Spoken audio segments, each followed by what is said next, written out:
우리는 5월 첫 주를 맞이했습니다. 5월 첫 주, 이 가정의 달이기도 하고 오늘은 그 첫 주일날 어린이 주일로 우리 교회가 지킵니다. 이제 곧 어린이날이 되네요, 여러분. 어린이날 무슨 선물을 준비하셨습니까? 아이들은 선물을 기대하고 있더라고요. 그래서 보니까 며칠 전에 보니까 에버랜드 또 롯데월드 이런 데가 지금 미어 터지고 있다고 합니다. 아마 부모님들이 아이들이 졸으니까 데리고 그런데 이제 놀이동산에 간 것 같아요. 근데 얼마나 사람이 많은지 아주 고생하고 있는 것 같습니다. 제가 그 시기를 지났으니 감사합니다. 그래서 무슨 선물을 해야 될지는 좀 고민해 보셔야 될 것 같습니다. 그럼 우리가 어린이를 소중히 여긴다면 지금 성경을 가만히 들여다보면요, 성경은 본질적으로 어린이를 소중히 여기는 것을 우리에게 보여주고 있습니다. 예수님도 어린이를 소중히 여기셨죠. 우리 역시 우리 어린이들을 중요하게 보아야 됩니다. 그런데 우리가 어린이를 소중히 여긴다면 이 시대에 우리가 어떤 모습으로 어린이들을 세워가야 할까요? 우리가 어린이들을 잘 성장하게 하는 방법은 아주 제한적이죠. 한번 보십시오. 아이들이 부모의 생각대로 자라든가요? 특히 어린아이들을 앞에 이렇게 놓고 우리가 오늘 축복 기도해 주었지만 우리가 이 어린아이들을 이 땅에서 정말 귀한 하나님의 사람들로 행복한 주의 일꾼들로 세워가는 방법은 아주 제한적입니다. 그런데 이 어린이들을 잘 세우는 아주 선명한 방법이 하나 있습니다. 그게 뭘까요? 그것은 어린이들의 모든 것을 만들어내고 어린이들의 생각과 마음을 잘 건강하게 세워갈 수 있는 건강한 가정을 세우는 것입니다. 이게 우리가 어린이들을 직접적으로 어린이들에게 영향을 미치는 가장 좋은 방법이 뭐냐면 건강한 가정을 세우는 것입니다.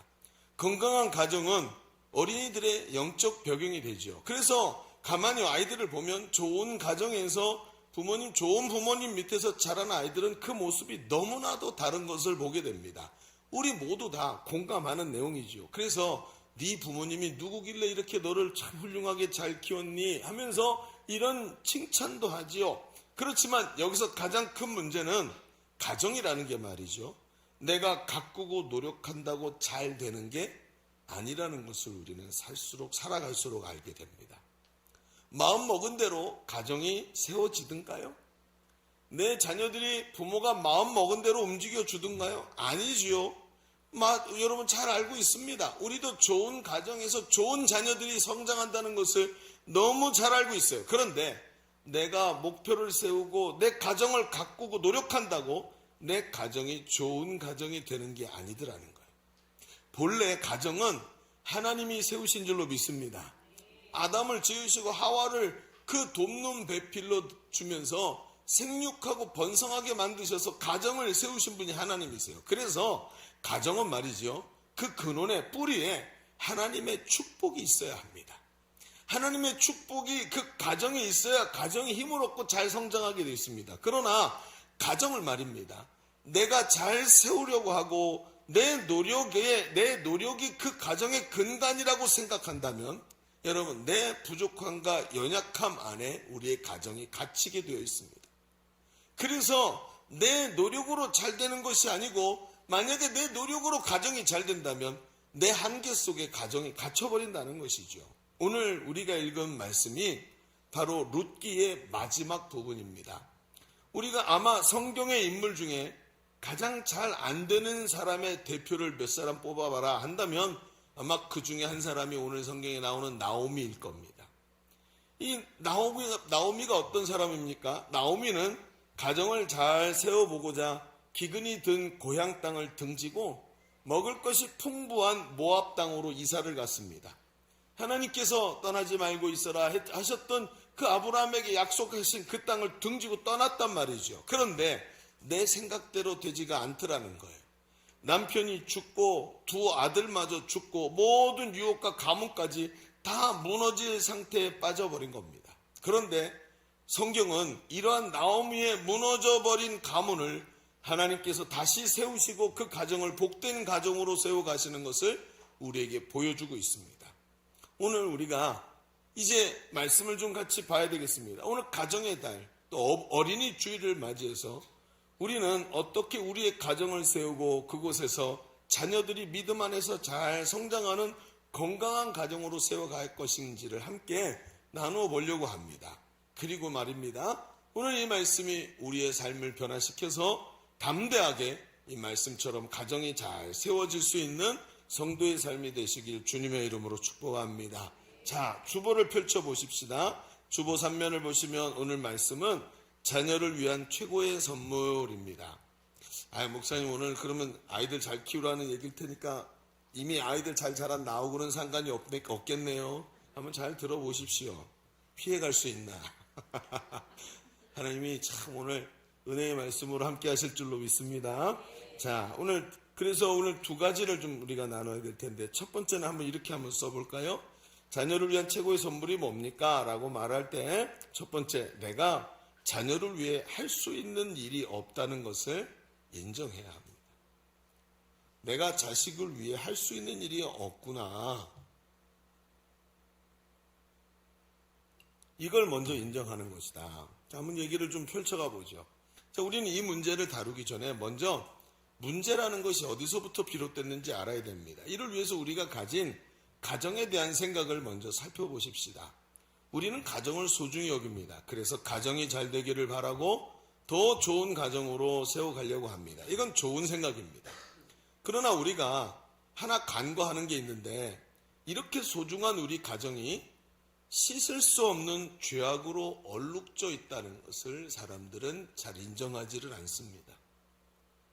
죄의 바다라, 죄라는 바다에 떠있는 조각배 같이 죄의 물살이 배 안으로 계속 들어오고, 그 죄가 우리 가정을 지금 침몰시키려 하고 있다는 것을 인정하기가 참 어렵습니다. 아니, 잘 몰라요. 앞에서 잠시 언급했듯이 내 노력으로 잘 안 되는 이유가 바로 이겁니다. 우리는 가정을 너무 소중하게 생각한 나머지 우리 가정도 역시 죄악 가운데 있다는 것을 잃어버리고 내가 노력하면 잘 된다고 생각을 합니다. 내 노력과 내 최선과 내 방법으로 하면 된다고 생각합니다. 그러면서 어떻게 됩니까? 내가 하면 된다고 생각하면서 그것을 떠받들기 시작하면서 가정이 우상이 됩니다. 자녀가 떠받들면 당하면서 우상이 돼버립니다. 하나님이 가정의 중심이 아니라 가족 식구들과 서로를 향한 애증이 우상이 돼서 가정을 세우려고 애를 쓰면서 내 손으로 합니다. 그리고는 나의 최선이라는 가장 낮은 수준으로 가정을 끌고 내려가요. 여러분, 오늘 말씀에 시어머니인 나오미가 자신이 룻에게, 자기 며느리인 룻에게 해줄 게 아무것도 없다는 것을 인정합니다. 룻기 1장 12절의 말씀을 볼까요? 룻기 1장 12절 같이 읽어볼까요? 시작. 내 딸들아 되돌아가라. 나는 늙었으니 남편을 두지 못할지라. 가령 내가 소망이 있다고 말하든지 오늘 밤에 남편을 두어 아들을 낳는다 하더라도 라고 얘기를 합니다. 뭐라 그럽니까? 룻은 더 행복한 가정을, 더 풍요로운 삶을 찾아서 떠나왔지만 이제 자신이 이 가정을 위해 해줄 수 있는 게 없답니다.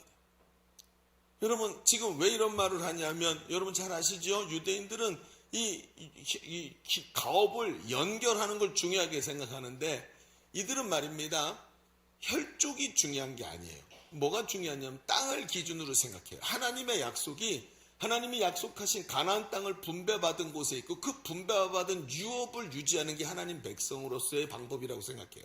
그래서 우리는 아들을 통해서 혈통이 유지돼야 되는 것이지만 저들은 땅이 유지가 돼야 돼요. 그래서 남편이 죽었어요. 자식이 없잖아요.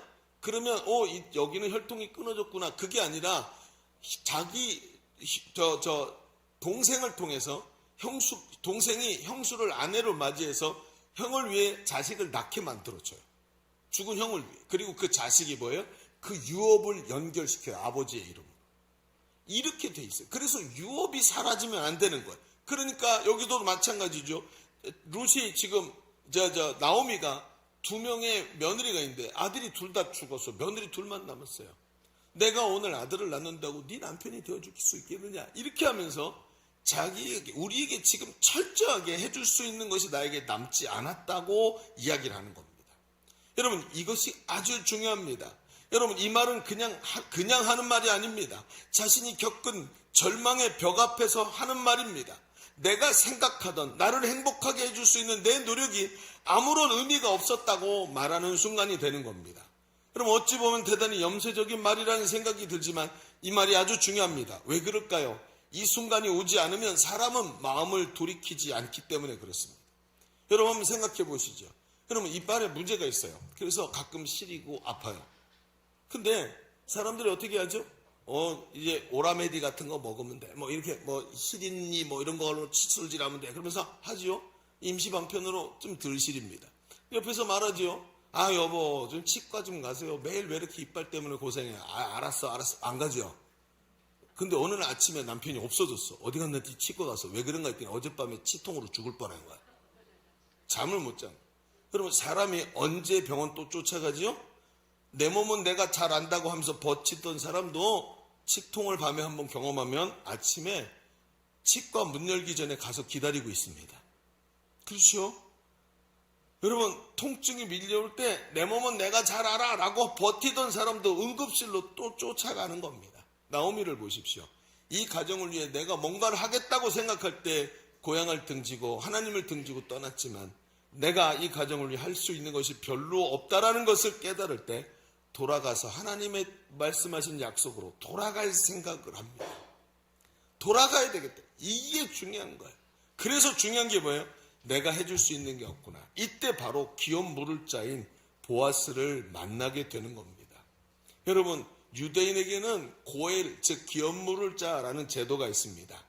이게 뭐냐면 가까운 친족이 어려움에 처한 가족의 책을 대신 대속하고 책임지는 의미를 갖고 있어요. 그래서 고엘이라는 것이 되면 세 가지 정도 역할을 하는데 첫 번째 하는 게 뭐냐면 가난 때문에 팔린 가족의 땅을 사서 원래 가문으로 돌려줍니다. 내가 우리 형님의 땅을 사는 거예요. 내가 사야 돼. 내 것으로 만들어야 형님의 것으로 유지시켜 줄 수 있어요. 두 번째 또 남편이 죽어서 대가 끊긴 경우 앞에서 말했던 것처럼 형사 취수제도 친족이 결혼해서 자손을 이어주게 만드는 거예요. 이를 통해 기업과 유산이 사라지지 않고 그 가문에 남게 만들어주는 겁니다.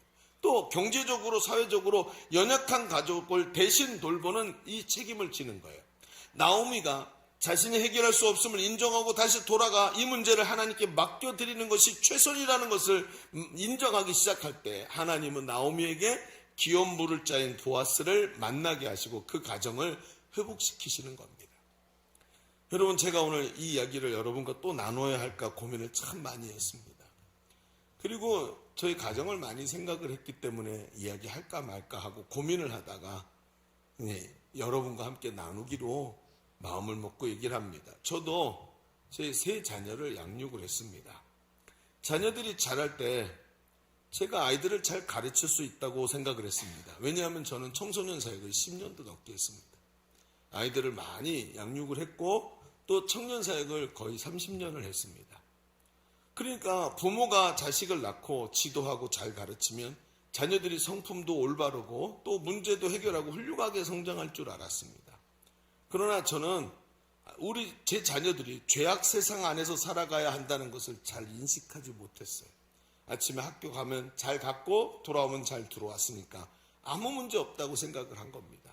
그런데 학교에서 만나야 하는 시꺼먼 죄악과 소용돌이에 아이들이 매일 아침마다 휩쓸려야 한다는 것을 잘 이해를 못했었습니다. 친구들 사이에서 생존해야 되고 그 속에서 얕잡아 보여서는 안 되기에 그들과 비슷한 옷을 입고 비슷한 말투와 비슷한 행동을 말하고 결국 비슷한 생각과 비슷한 고민을 가지게 되는 것을 잘 몰랐습니다. 내가 경험한 대로 내가 하나님의 은혜를 체험한 대로 내가 성공한 대로 가르치고 성경대로 가르치고 조련하면 아이들이 순종하고 따라올 줄 알았습니다. 그러나 이런 목사의 정체성과 자존심이 무너지는 데는 그래 오래 걸리지 않았습니다. 아이들이 사춘기를 지나면서 집안에 폭풍우가 몰려오고 모든 것이 폭풍우에 날아가게 된 것을 바라보게 됐습니다. 심각한 문제가 발생했습니다. 강풍에 자녀들이 다 날아갈 것 같은데 내 손으로 아이들을 꽉 붙잡고 날아가지 않도록 붙잡아 주려고 붙잡아도 내 손이 감당할 수 있는 한계를 넘어가 버리는 것입니다.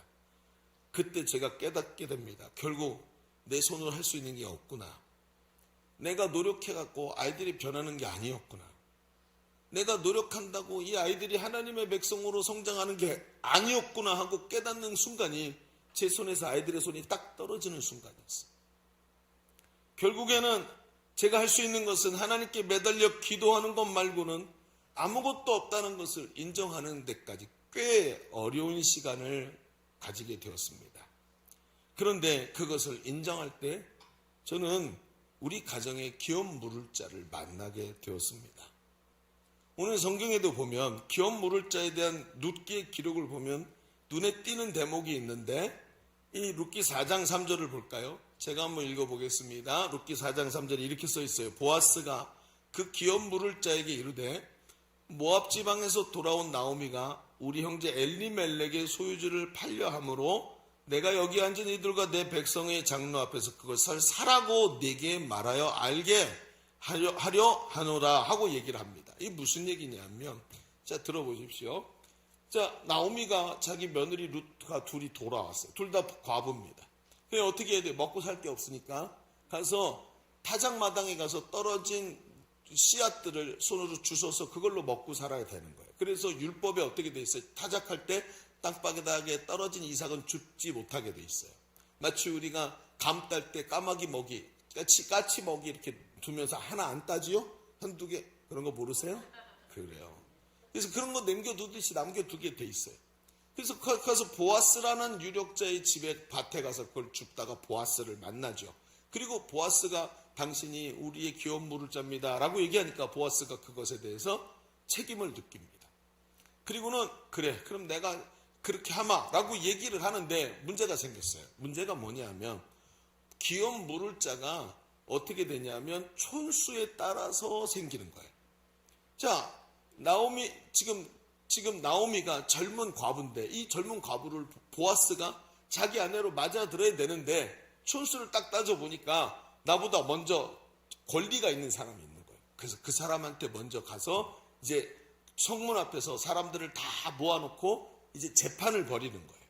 그래서 얘기를 합니다. 당신이 지금 우리 형제인 엘리멜렉의 그 과부되는 나오미가 그 소유지, 즉 하나님께 받은 그 유업을 남편이 죽었으니까 먹고 살아야 되니까 이걸 팔아치우려고 한다. 당신이 살아. 이렇게 얘기를 하는 거예요.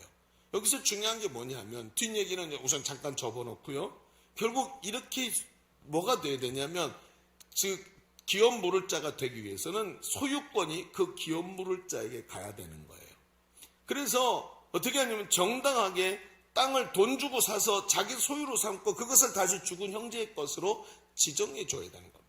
결국 소유권이 기업 물을 자에게 가야 되는 겁니다. 그래서 기업 물을 자가 그 주인이 잘 돼서 관리하고 그 기업 물을 자가 그 주인이 되고 그 주인이 돼서 관리하고 잘 되게 해서 죽은 형제의 가문을 일으키게 하는 거예요. 여러분 정말 기가 막히죠? 이 기업 물을 자가 딱 누굽니까? 예수님의 십자가를 말하는 거예요. 십자가에서 예수님이 자기 피로 우리를 사서 하나님의 소유로 만들어주신 줄로 믿습니다.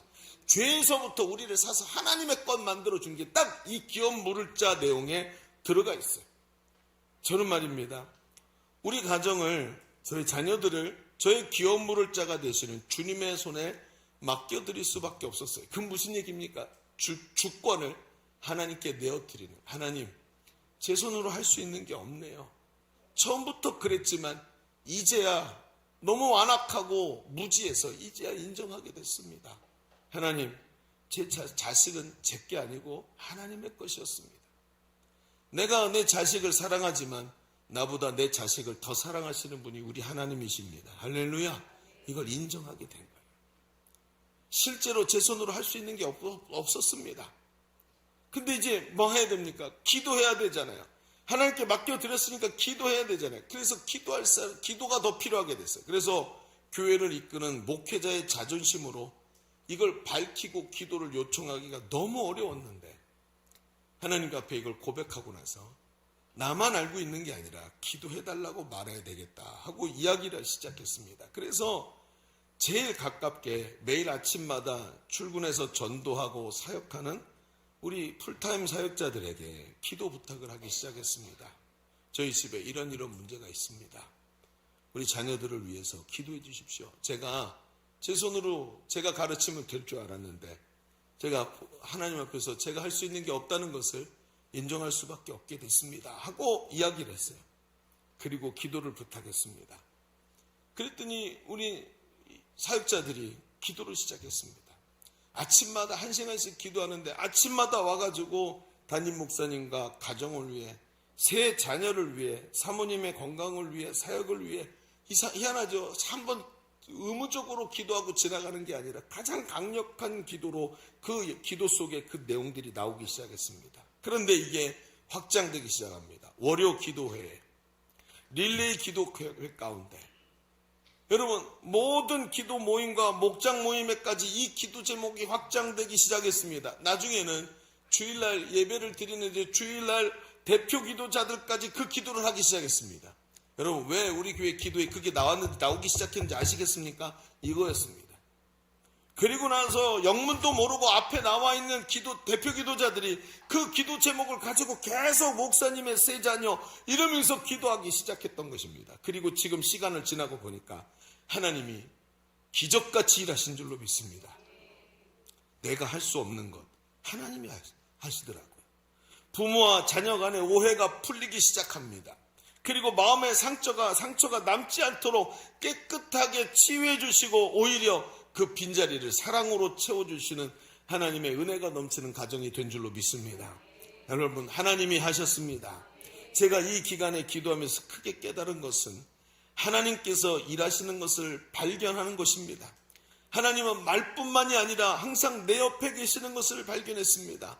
이때 안심이 되고 더 믿음으로 기도하게 되더라는 것입니다. 여러분 어떻게 우리의 가정이, 우리 아이들이 행복해질까요? 여러분 조금 더 큰 집이요? 조금 더 큰 차요? 좋은 유치원이요? 조금 더 좋은 학교요? 여러분 이런 거 얻으려고 얼마나 잠 못 자고 쉬지 못하고 얼마나 고생했습니까? 여러분 저는 자녀들의 미래를 제가 열어줘야 된다고 생각했습니다. 정말 그렇게 되던가요? 내가 조금 돈 더 벌면 아이들이 좋은 학교 가고 좋은 미래가 될까요? 아닙니다. 우리 가정의 주권을 하나님께 맡겨드려야 합니다. 나보다 내 자녀를 더 사랑하시는 분이 하나님이십니다. 내 사랑의 한계에다 가둬놓고 나중에 내 뜻대로 되지 않으니까 이렇게 말합니다. 내가 너를 어떻게 키웠는데 네가 나한테 이렇게 해. 여러분 이 말을 얼마나 많은 부모들이 했습니까? 내가 할 수 있는 게 없고 하나님이 하셔야 된다고 말하면 하나님이 기업 물을 자가 되실 줄로 믿습니다. 그 우리 가정이 기업 물을 자이신 예수님의 소유가 되도록 내 주권을 포기하고 우리 가정을 하나님의 손에 올려드리는 귀한 은혜가 우리 성도들의 삶에 있기를 주의 이름으로 축복합니다. 자, 우리 첫 번째 얘기를 좀 정리해 봅시다. 우린 지금까지 하나님께서 나오미의 가정을 어떻게 회복시키셨는지를 살펴봅니다. 나오미가 자신의 손에서 절망을 발견했을 때, 그때 하나님께 고백할 때 기업 물을 자를 발견하게 된 것처럼 우리 스스로도 내가 우리 가정을 행복하게 만들 수 없다고 선언하고 기업 물을 자이신 예수님께 맡겨드릴 때 그분이 우리의 회복이 되어주시는 겁니다. 오늘도 우리의 삶과 가정과 자녀들을 주님께 맡겨드리시기를 축복합니다. 특히 우리 젊은 부부들 잘 들으셔야 됩니다. 자녀들을 양육할 때 세상 사람들과 똑같이 해야지라고 생각하지 마십시오. 그렇게 한다고 되는 게 아닙니다. 그렇게 한다고 아이들이 성장하는 게 아닙니다. 하나님께 맡겨드리고 하나님이 자녀들을 성장시키도록 하시는 귀한 은혜가 있는 성도들의 삶이 되기를 축복합니다. 자, 그런데 우리가 여기서 조심해야 될 게 하나 있어요. 제 주의사항입니다. 조심해야 될 게 있습니다. 우리는 앞에 말씀처럼 믿음으로 살고 우리 가정의 주권을 하나님께 맡겨드리고 하나님의 주인 되심을 인정한다고 말하는데 이것을 잘못된 생각으로 갈 때가 있어요. 어떻게 해요? 주님, 하나님께 맡겨드립니다. 이제 저는 못해요. 몰라요. 저는 포기해요. 제 손으로는 안 돼요. 하나님 알아서 해주세요. 이렇게 말하는 거죠. 이게 목사님 그렇게 하라고 한 거 아닙니까? 여러분 잘 들으셔야 됩니다. 저는 이걸 뭐라고 부르냐면 보따리 싸기라고 부릅니다. 여러분 이것은 내 삶과 내 가정의 아픔을 싸잡아 보따리에 싸놓고 풀어보지 않는 것을 말해요. 여러분 이제 신방을 할 때 이러죠. 우리 목사님 신방 오시기로 했어. 그럼 생각해 봅시다. 그러면 TV 앞에 이렇게 막 싸놓고 살죠. 여기는 내 매일 먹는 약, 여기는 뭐 이렇게 뭐 필요한 거 이렇게 그 해서 여러분 TV 앞에 있는 이 탁자에 막 가득 올려져 있죠. 손톱깎이도 있고 뭣도 있고. 아니라고 말하지 마세요. 그 눈빛에. 그렇죠? 다 있습니다. 그럼 목사님이 신방 오신데 그럼 어떡하죠? 한꺼번에 옆에 장바구니 같은 데 갖고 와서 싹 집어넣고 나중에 목사님 가시면 날씨 꺼내야지 하고 다 갖다가 넣어놓습니다. 창고에다가. 그렇죠? 긍정하지 않으시네, 이분들. 근데 그래놓고 목사님 신방을 했어요. 신방하고 딱 갔는데 너무 깨끗해. 조금만 더 있다가 꺼내야지 하고 생각하는데 가만히 살아보니까 없어도 불편하지 않거든요. 그리고 그냥 삽니다. 그리고 나중에 보니까 또 하나씩 올라오죠. 손톱깎이 올라오고 뭐 올라오고. 근데 가만히 생각해보니까 지난번 목사님 오셨을 때 싹 치웠던 거 그거 어디 갔어요? 아직도 창고에 보따리에 그냥 있어요. 이걸 말하는 거. 내 삶과 가정의 아픔을 싸잡아 있잖아요. 보따리에 딱 싸놓고 하나님 맡아주세요 하고 생각하면서 그냥 생각하지 않고 뒤로 쫙 빼놓는. 여러분 제가 얼마 전에 말씀드렸죠. 필리핀 세부에 제가 선교지 한번 간 적이 있었다고요. 근데 그 선교지 세부 옆에 막탄섬이라는 필리핀 세부의 공항이 막탄섬이 있어요. 근데 막탄섬이 가면 거기가 뭐냐면 빈민촌이에요. 쓰레기 마을에 있는데 최고 빈민들이 삽니다. 거기 쓰레기 마을 가면 아이들이 뭐 거기서 바글바글하게 사는데 아이를 낳고 키울 수가 없어서 어느 날 가보면 갓난아기가 울고 있는 거예요. 그래가지고 거기 쓰레기 마을에 사는 사람들이 먹여가지고 그 아이를 날씨가 따뜻하니까 하루 1년 내내 겨울이 없으니까 아무 데서나 자고 막 이래도 되니까 그렇게 키워요. 그래서 자라난 아이들이 거기 아직도 있어요. 많아요. 한둘이 아니에요. 근데 선교팀을 데리고 갔었는데 아이들이 충격을 받았어요. 왜냐하면 너무 힘들고 고통스러운데 아이들이 저렇게 행복해 보일 수가. 티 없이 맑고 행복해요. 거기 있는 사람들도 다 맑고 행복해요. 그러니까 선교하러 갔다가 아이들이 충격을 받는 거예요. 얘네가 더 행복해 보여요. 그렇죠. 여러분 어떻습니까? 행복해 보일까요? 아니에요. 운명론에 빠진 겁니다. 그때 어쩔 수 없지. 이게 내 운명이니까 하고 보따리에 싸가지고 딱 집어넣는 거예요.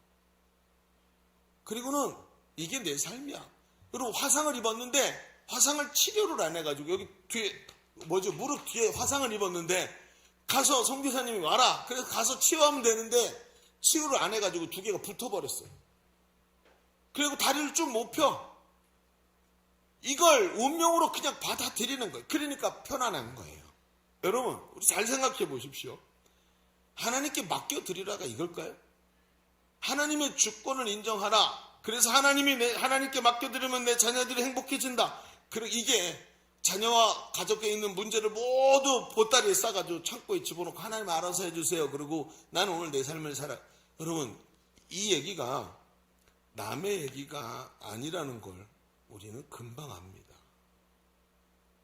여기 문제 없는 사람이 아무도 없어요. 그냥 해결할 수 없으니까 벽장에 넣어놓고 창고에 넣어놓고 하나님 어떻게 좀 해주세요. 그리고 신경 안 써요. 편하니까 눈앞에서 치워놓을 때가 얼마나 많습니까? 오늘 우리는 여기서 두 번째 얘기를 잠깐 나눠보고 지나가야 됩니다. 자, 두 번째도 이렇게 한번 써보죠.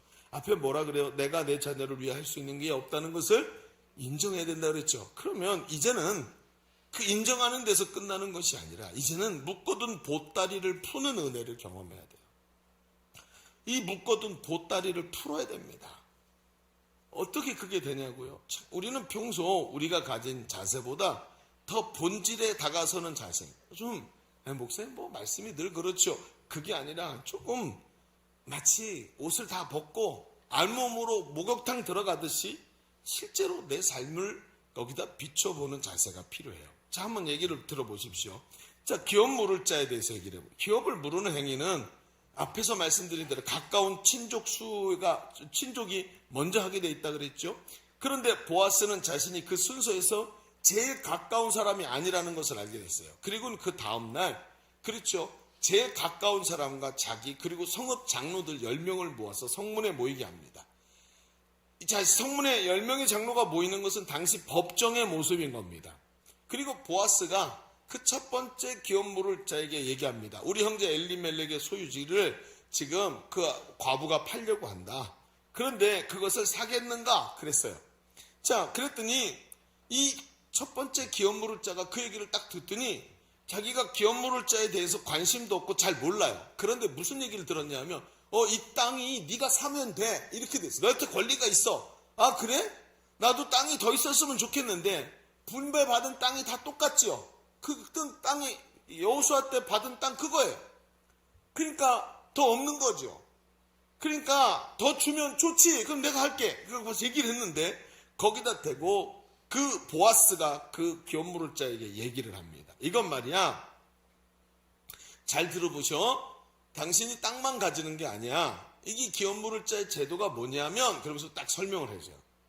그 과부를 네 아내로 맞아야 되고 아기를 낳게 해야 된다. 그리고 이 아기가 자라나서 성인이 되면 네가 산 이 땅을 다시 줘서 엘리멜렉의 기업이 무너지지 않고 다시 건설되도록 만드는 거다라고 얘기를 해줘요. 그랬더니요, 이 첫 번째 기업무를자가 딱 얘기를 듣더니 룻기 4장 5절 6절에 보니까 이렇게 말해요. 그 기업무를자가 이르되 나는 내 6절 그 기업무를자가 이르되 나는 내 기업에 손해가 있을까 하여 나를 위하여 물으지 못하노니 이렇게 말을 그러면서 발을 쏙 빼버립니다. 그렇죠? 아무것도 모르던 이 사람은 자신이 손해보는 장사라는 것이 드러나자 자기가 손해볼까 봐 무서워서 기업 물을 것을 거절합니다. 그리고 두 번째 기업 물을자의 권한을 갖고 있는 보아스가 자신이 그럼 내가 물으겠다. 그리고 자신이 원해서 그 기업 물을 자가 스스로 됩니다. 여기 도무지 설명이 안 되는 보아스의 모습이 보이죠? 앞선 자는 뭐 했습니까? 헌신과 희생이 딱 떠오르자마자 잽싸게 도망갑니다. 그런데 이 보아스는 앞에 있는 사람과 비교할 수 없는 헌신과 희생을 보여줍니다. 보아스는 모든 손해와 희생을 감수하고도 자신이 그 기업 물을 자가 되겠다고 하는 거예요. 여러분 보십시오. 아버지요, 할만하시거든 이 잔을 내게서 옮기시옵소서. 그러나 내 원대로 마시고 아버지의 원대로 되기를 원하나이다. 딱 예수님의 모습이 그대로 이 보아스에게 나오기 시작합니다. 희생 없는 욕심이 아니라 자기를 희생하고 헌신하는 마음이 아니면 이 기업 물을 자가 될 수가 없는 것입니다. 그랬더니 이 결정에 거기 모였던 장로들과 모든 백성들이 보아스의 말에 호응하면서 내가 그럼 증인이 되어주겠다고 하면서 기업 모르는 일을 보아스에게로 확정을 합니다. 그 다음에 어떤 일이 보입니까? 보아스가 룻을 며느리인 룻을 자기 아내로 맞이합니다. 그리고 룻이 아이를 낳습니다. 근데 그 대목에 보면 룻의 이름이 그 전에는 말론의 아내였는데 그 이름이 바뀝니다. 내 집에 들어가는 여인으로 바뀝니다. 그리고는 어떻게 됩니까? 그 뒤에 일부러 보여주듯이 족보를 다루는데 룻이 다윗 왕의 할머니가 되는 모습을 일부러 거기다 써요. 여러분 룻이 다윗의 할머니가 됐어요. 룻은 이방 여인이었고 하나님의 축복을 받을 수 없는 자였는데 이렇게 보아스에게 편입에 대해서 기업 물을 자 안에 쏙 들어갔더니 룻에게 주어진 엄청난 축복, 나오미가는 줄 수 없었던 그 축복을 기업 물을 자가 주더라는 것입니다. 그것은 자신의 희생하면서까지 기꺼이 이 일을 감수하면서 희생한 보아스를 통해서 주어진 것입니다. 이 희생적인 기업 물음을 통해서 나오미의 가정이 보아스의 편입이 되고 그 생명 싸개 속에 쏙 들어가 그 주머니 속에 쏙 들어가는 것입니다. 그러면서 완전히 새로운 것이 되었습니다. 고린도후서 5장 17절 말씀처럼 그런즉 누구든지 그리스도 안에 있으면 새로운 피조물이라 이전 것은 지나갔으니 보라 새 것이 되었도다. 여러분 그렇습니다. 예수 그리스도의 십자가에서 죄를 대속하시면서 우리의 기업 물을 자가 되신 줄로 믿습니다. 그리고 이방인인 우리가 아브라함의 축복을 받아 누리게 만드셨다는 겁니다. 그분의 희생으로 그 큰 축복에 편입하게 되었고 오늘 우리가 붙잡아야 할 것이 바로 예수님의 십자가의 은혜라는 것을 우리가 알게 되는 거예요. 여러분 저는 말입니다. 어려서부터 부모님의 사랑을 참 많이 받고 자란 사람입니다. 저희 아버지가 피난민이셨기 때문에 어려서부터 저희 가정은 넉넉하지 않았습니다. 오히려 힘들었습니다. 여러분 그 국제시장 아시죠? 영화 국제시장에 흥남부두에서 그 배 올라타면서 아수라장이 되지 않습니까? 그 자리에 저희 아버지가 계셨어요. 7살짜리로. 그때 뭐라 그러냐면 솜옷을 입고 겨울에 일사후퇴 때 나왔는데 그걸 타기 위해서 바다에 들어가기 때문에 바지가 물에 다 젖었대. 근데 솜이 물을 먹어갖고 바닷물이 얼기 시작하는 거예요. 잊을 수 없는 정말 악몽 같은 시간들이 거기 있었던 거예요. 그리고 와서 나왔으니 오죽했겠습니까? 나와서 저 부산에 내려가셨다가 인천으로 올라와서 인천의 피난민촌에서 자랐는데 그때 말을 하면 말도 못하지요. 응? 여러분 그때 도둑질 안 한 사람이 어디 있겠습니까? 그때 남의 거 훔쳐먹지 않은 사람이 어디 있습니까? 구걸해보지 않은 사람이 어디 있겠습니까? 근데 제가 자라면서 그러니까 그때 그 당시 그 동네에 살았던 사람 중에 그 트라우마를 극복한 사람이 없었어요. 근데 자라면서 저는 저희 아버지에게 그런 걸 한 번도 본 적이 없어요. 아니 전쟁 때 겪었던 고통에 대해서 단 한 번도 저에게 말씀을 안 하신 거예요. 나중에 물어봤어요. 아버지하고 동년배들은 전쟁 때 겪었던 아픔을 많이 얘기하시는데 아버지는 그런 걸 왜 말씀을 안 하셔요? 아버지가 그쵸? 그 7살에 폭탄 맞아서 사지가 찢어져 죽은 사람들의 시체를 수도 없이 봤대요. 팔다리가 여기저기 널브러져 있는 걸 못 봤겠느냐고요. 봤지요. 그 고통 속에서 훔쳐먹고 빌어먹고 하던 거 우리 아버지도 다 경험하셨고 수없이 많은 그래갖고 삐뚤어진 아이들 사이에서 자라났지요. 근데 아버지가 왜 말씀을 안 하시나 봤더니 이러는 거예요. 그때가 너무 처절해서 다시는 생각도 하기가 싫어서 말을 안 한다. 너무 고통스러웠던 거예요. 그런데 여러분 왜 저희한테는 그 고통이 없을까요? 지금 가만히 생각해 보니 저희 고모님이 어렸을 때 아기 때 이제 유치원 다니기 전에 먼저 교회에 갔어요. 그리고 옆에 언니를 데리고 또 교회에 갔어요. 그리고 오빠를 데리고 교회에 갔어요. 그게 저희 아버지. 그리고 저희 아버지가 저희 할머니를 모시고 교회에 갔어요. 할머니한테 어머니 교회 가십시다. 교회 가니까 참 좋습니다. 나는 못 간다. 왜 못 갑니까? 입고 갈 옷이 없다. 옷이 없어서 못 가겠다. 그럴 정도였어요. 근데 그 가정이 다 예수를 믿었어요. 통증이 말로 할 수 없는 통증과 아픔을 다 경험했지만 그 고통을 고엘 되시는 예수님이 다 치유하신 줄로 믿습니다. 저희 아버지가 목회자가 됐어요. 그 고통을 다 하나님이 치유하시니까 그 고통이 저한테 상속이 되지를 않았어요. 본인들은 힘들고 어려워도 자식들 하나는 참 잘 키우셨어요. 너무너무 그 사랑으로 키우시고 그러셔서 저희들은 아픔이 뭔지 슬픔이 뭔지 통증이 뭔지 모르고 자랐습니다. 항상 자신들을 위해서는 옷 한 벌 사입지 않으시면서 자식들은 어떻게든 먹이시고 입히시고 넉넉한 환경은 아니지만 대학 공부시키고 성인이 되고 사회인이 됐는데 지금도 어떻게 해서든 집 한 칸이라도 더 해주시려고 애쓰고 발버둥 치면서 나 죽으면 이거 팔아갖고 너가 가지고면 되고 나 죽으면 이거 팔아서 너 가지면 되고 이렇게 얘기를 하시는. 제가 예전에 정말 한 20년 된 차를 몰고 다닐 때 저희 아버지가 저한테 야, 차 한 대 사줄게. 자기 차도 고물차면서.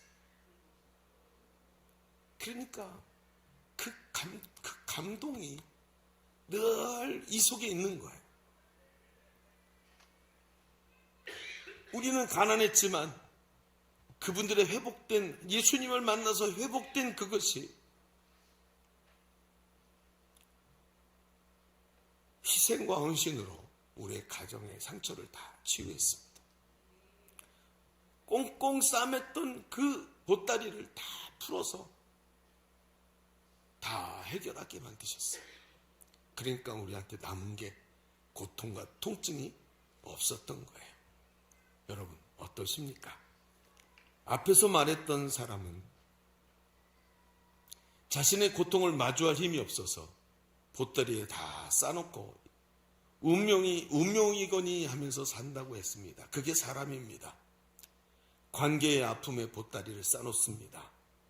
어려서 부모님께 받은 상처의 아픔을 마음속에 보따리에 다 싸놓고 삽니다. 그리고 그게 내 삶의 일부라고 말하면서 받아들이고 삽니다. 이것이 해결되지 않으니까 더 큰 상처와 아픔이 우리의 삶을 지배하도록 내버려 두고 이 상처와 아픔이 보따리에 싸놓은 것들이 냄새가 나서 자녀들이 이 통증을 같이 느끼게 만들어 놨습니다.